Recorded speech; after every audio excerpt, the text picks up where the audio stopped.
I used to be like, I used to be the kid that doesn't know shit about sneakers, didn't give a fuck, didn't even know what sneaker culture is. This is in high school, not so long ago. Then I started hustling. My parents didn't work. So it's like you either do shit for yourself just to feel like other kids. Cause like there's like, in primary I used to sell sweets.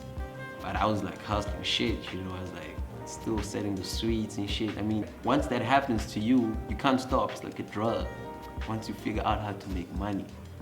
I started selling, then the next one was like, I started selling badges. I used to sell those as a dude I know, King T. King T is heavy on hustling. So everything from Vans cakes to that shit, you know, everything.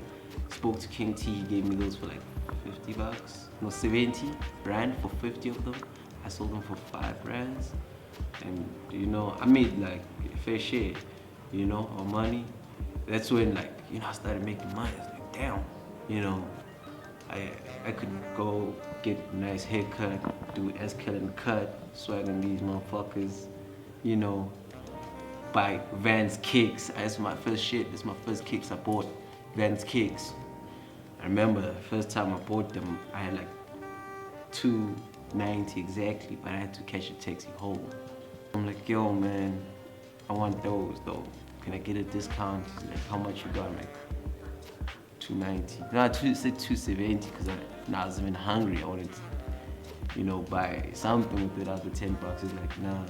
So this is when you learn the hustle and you're fresh. So it was a big deal for me because, you know, like there'd be times where at least once or twice a year you go to school with school shoes being fucked up under there. You know, you gotta put a box and put polish on it so niggas can't see that your shit got holes.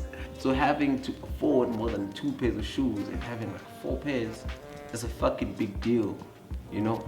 And I think that's where like my appreciation for kicks come from.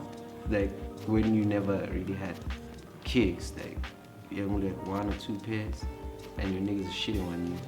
And these are niggas who don't know shit. And you know they don't know shit, but they shitting on you, you know what I mean? Because their parents are mad rich and shit like that. That's when I realized that, damn, there's more to the culture. You see, there's way more to the culture than what I thought, more than the music, more than the stuff, you know? Personally, I present the real, man. On people not being really brave enough to set their own path, and therefore it'll follow that they don't appreciate people who set their own path, you know? I work with this and this brand for me to get to the next step, and these people to look at me, then I'll carry on. A lot of times people don't believe, they believe the hype and not you.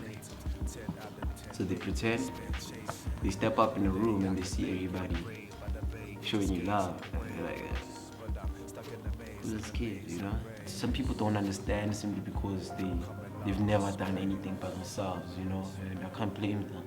They've never played in the same field as I have. If you come through and pose a threat insofar as replacing them, they don't like you. Really, people not wanting you to be better than they are. They're good with you when you're good, but not better than they are. So they'll not work with you if you pose a threat to the throne. And there's no fucking space for playing victim at all. You gotta get yours by any means necessary. That's the thing about Joburg. Shit takes time to happen, but if you put in work, you will get what you deserve. And that's Joburg. It's ruthless.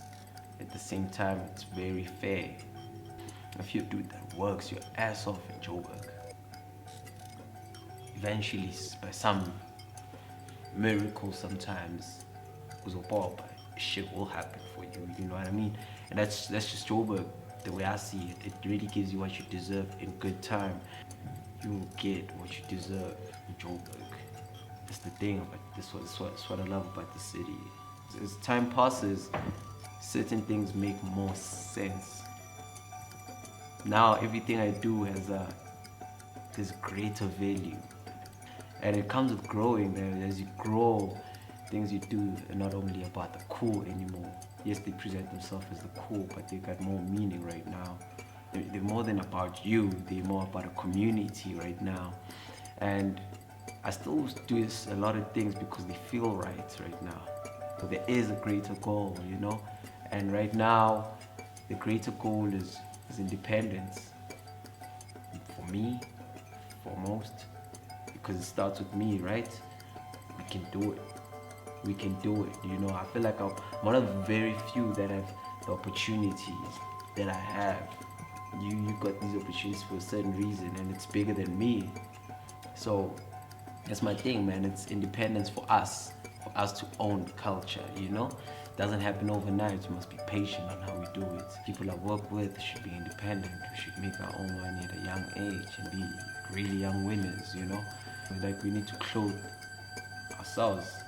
We need to feed ourselves. We need to be independent in so many ways, and it starts with the little things. Like us making our own clothing, distributing our own clothing, marketing our own clothing, and having our own folk wearing our clothing with great style and pride. Then eventually we need to work within our own stock market, our own economy, but it starts with the little things. So your life has greater meaning. It's not just something that sounds right. Oh, we're local, I dress local, I eat local. No, it's not that. It's real, it's lifestyle. And it really starts with the small things. Like you coming to me and documenting this, you telling a story of someone you know, telling to other people who know this person, who see this person every day. Those little things, the culture that's growing. We all eventually gathering our resources and playing our part. Like a lot of people say, Frypan street culture, dude, whatnot. No, not really. I'm about black culture. I don't fuck around. Black culture is street culture. We make the streets. So when I'm saying I'm about street culture, I'm saying I'm about black culture. That's what I'm about. We made these streets, we are these streets. I'm from the hood, dog. I have black friends. I don't have much white friends. This is not being racist, this is being real.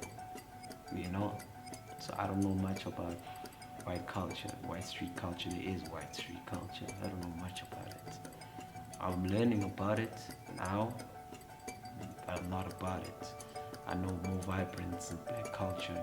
When I say I'm about street culture, when I say I saw this thing on the streets, I'm saying I saw this about black culture today. That needs to be put into perspective. Eventually, black culture is street culture. When Frypan says it's about street culture, Frypan says it's about black culture and growing it.